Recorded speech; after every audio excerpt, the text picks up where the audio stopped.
No one delivers more exclusive interviews with ATA executives than CBT News.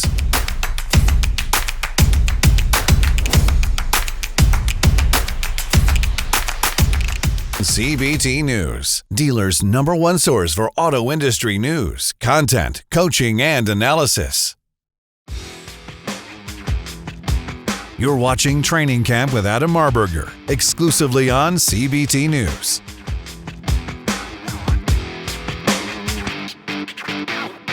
Thank you for tuning into Training Camp exclusively on CBT News. I'm your host, Adam Marburger. I'm a black belt in Brazilian Jiu-Jitsu. I'm a black belt in F&I, and this show is designed to help you become a black belt as well. Today, I have a very special guest. I'm here with my friend, the one and only Danelle Delgado. Danelle, welcome to Training Camp. How are you doing? Thanks, Adam. I'm ready to fire things up with you today. You know what? You're always fired up. You fire me up. So where are you at in the world today? I mean, you've been in Thailand, you've been traveling. Where are you today? I am. Today, I'm in Lake Oswego, Oregon. Yeah, yes. Oregon's it's beautiful out. I left the snow of Colorado because we were on the beaches of Thailand. I needed a happy medium. Yeah. So I want to get right to it. You know, you've got an incredible story. You do a lot of business in a lot of different industries, and you work with a lot of very talented individuals. How did you arrive in automotive? Like, what brought you here to this industry? I'm just curious. Yeah, so I spoke at a massive event, 10X, you've probably heard of it, and I was introduced. There were a lot of automotive folks in there. Then one man was there, came up to me at the after party and just really leaned into the message I said and said, "Hey, I'm doing this. I'm going to do what you said. I'm going to blow your mind." And I was like, And he was like, "You probably hear that a lot." And I go, And so it started, and I said, "Great. When you do what I said, here's my number and you let me know." Instead, he started texting all the time. "Here's what I did today." And I just ignored him for like 18 months. And he finally did what I said about 18 months later. And I called back. And I said, "All right, you're ready to rock." So he ended up putting on a big speaking event. I spoke. It was full of automotive. And Liza Borges walked down the aisle after I was speaking. This little tiny, massive powerhouse came bolting to backstage. And I told the guy who was taking my mic off, I'm like, "She either loved me or hated me. We'll find out. 1 second." Right? And she was like, "Whatever that was, I want some of that." And that's what started kind of a VIP clientele. I moved in, worked with her, trained all of her managers, now her whole company. And people said, "Hey, we want whatever you did there." And so that scaled like wildfire because everyone wants to do what Liza does because she's a genius. Yeah. And I'll tell you what, I feel like auto didn't find me. I feel like it found me, but I found a home there. Yeah. Only place that didn't complain about how hard I worked. Only place that wanted it shot straight at you and actually appreciated it. Yeah. You know, I just kind of found a place. I met my match that they were open for the Velvet Hammer. Yeah. You know? Now, Team Engage, you guys are doing some extraordinary things in the market. So tell us a little bit about who's Team Engage. What do you do? If you don't mind expanding on that. Yeah, absolutely. So after about 3 years of training several independent dealerships, several cohorts of dealerships, every brand in the world, Liza actually was the one who sat with me on, she took me on one of JM&A's yachts for my birthday and said, "All right, you better put together a way to do for other dealerships what you've done for mine." So it took me about 3 years. We built a training program to do what I did in all of those dealerships, to do them everywhere. So we have a training team. It's a 52-week training course that people do real time, like YouTube videos, 9 to 20 minutes, one time a week. So even if you have poor leadership, the leadership will grow. But it's across the board, bringing all of the departments together, from F&I to accounting to, everybody, service, repair, and really grows the human. It fixed what I think is one of the massive problems in the world, which is why people underachieve, the greatest pain in the world. I think it's the only thing I've ever seen that is fun, hardcore, and fixes self-esteem while training sales without them really knowing it. Yeah. So how do you compare, you're in a lot of different verticals. You do a lot of business. So how do you compare your other businesses to the business that I love, automotive? Like, how do you compare it? Like, where does it stand? Well, just in my personal notch, it's extremely high. I was afraid of automotive. I was a single mom. I felt like I was going to get ripped off when I went to buy a car. I knew nothing about it. Does it work? I didn't know how to. I was like getting closed on everything, right? I remember one time my dad had me return a car because he was like, "What on earth? Did you just say yes to everything?" And I was like, "Well, I always say yes to everything." Just so it was like an industry I was afraid of when I got in there. I found people who had what I call uncommon care for helping someone move forward. And I was like, these are my people. Now, it's not everywhere, right? But it is hardcore in a lot of places, and the best people seem to be there. So, I mean, if I'm comparing it to others, I feel like it's the one that is forced to adapt the most. Like, there is no month you're not pivoting. So it's forcing radical change all the time, yet they're very committed to traditions. So sometimes that's difficult. This is how we've always done it. This is who we've always partnered with. But they are very astute in listening. They are very much like, okay, adapt or die is the principle, connected hardcore to traditions, but they will listen. If something is proven, they will adapt and they will scale, I think, faster than most industries. Most industries aren't forced to change all the time. Yeah. I believe, and I own companies in multiple verticals, and I believe that automotive, we're the most entrepreneurial humans on the planet. I mean, Absolutely. Automotive dealers are the most entrepreneurial humans on the planet. You brought up something a minute ago about change. And we know that you can get to a level, but if we want to continue to grow and get to that next level, we got to change something. Yeah. I find it even in my automotive business, there's managers and people that have been in the business for 20, 30 years that are so reluctant to change. Why are people so reluctant to change, you think? Why is that? What do you think we're afraid of? Yeah, I mean, I think the greatest fear is under delivering, right? Not being worthy. As many people think that there are egos and arrogance and all of these things.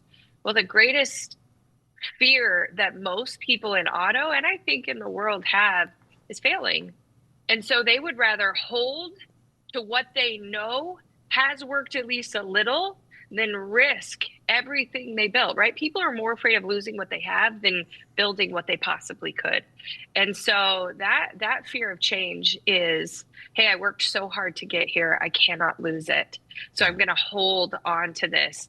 And all they need to see to really create change. People, if you study psychology, there's two things that will create change. One is habit over time.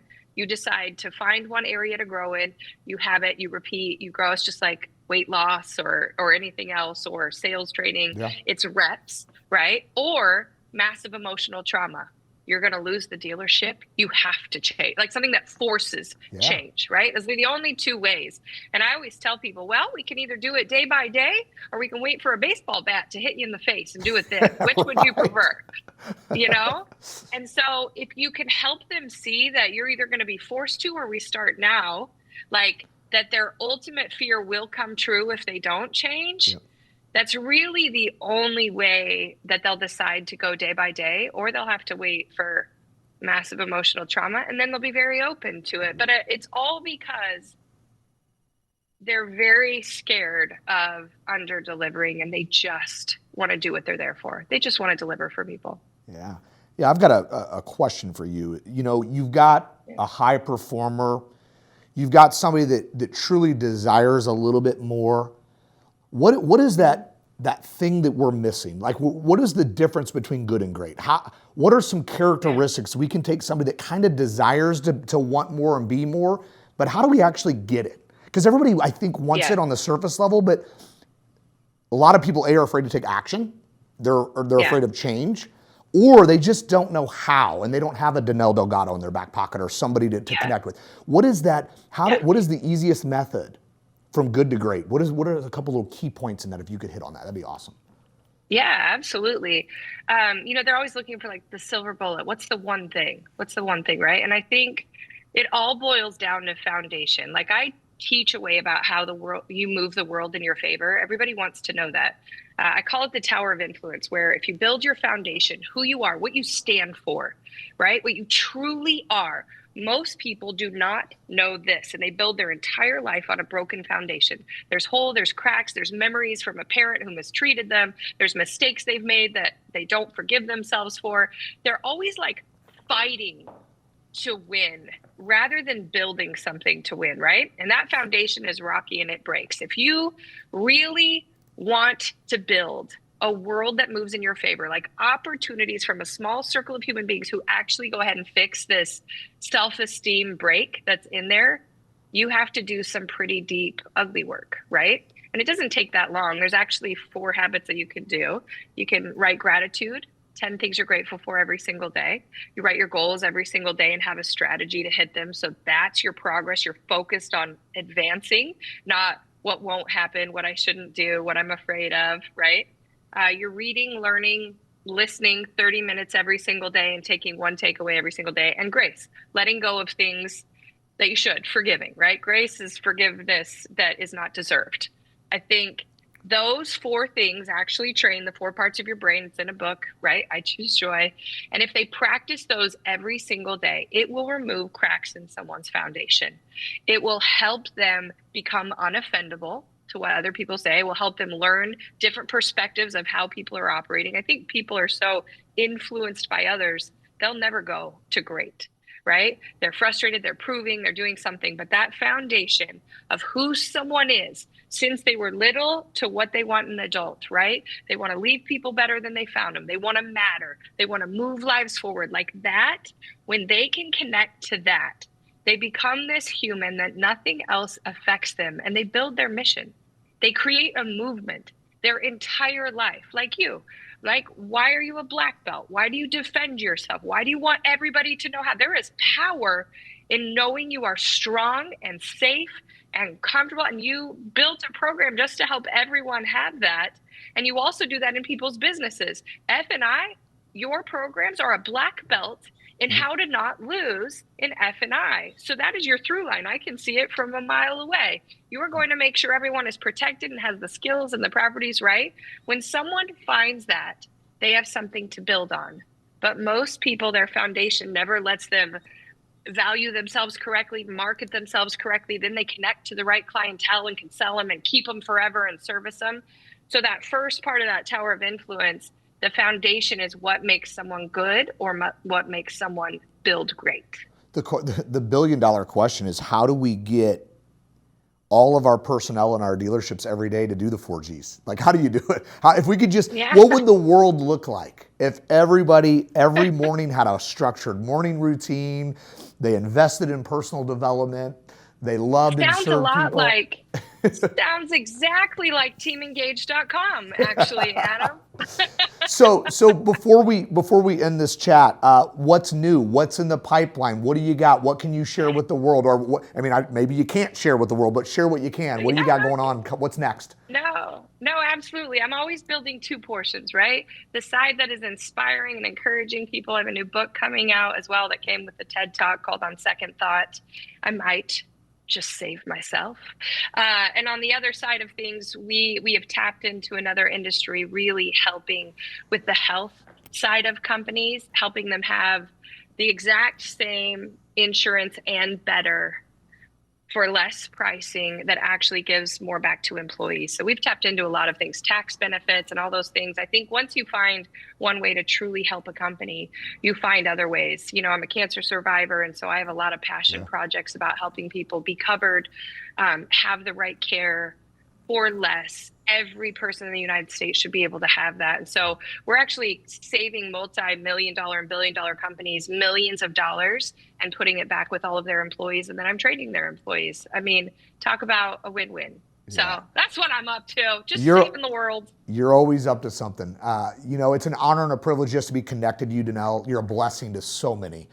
So I know you're busy. Thank you for coming in on training camp. I can't thank you enough for pouring into our people. God bless you. Have an amazing day, my friend. Thank you, Adam. Thanks for all you're doing for people. Thank you for tuning in to Training Camp exclusively on CBT News. Remember this, if nothing changes, nothing changes. We must take action and be willing to invest into training. And remember, training's not something that we did. It's something that we must do, and we must do it on a consistent basis. Just remember, fights are not won in the ring. They're won in training camp, my friends. Thanks for watching Training Camp with Adam Marburger, exclusively on CBT News.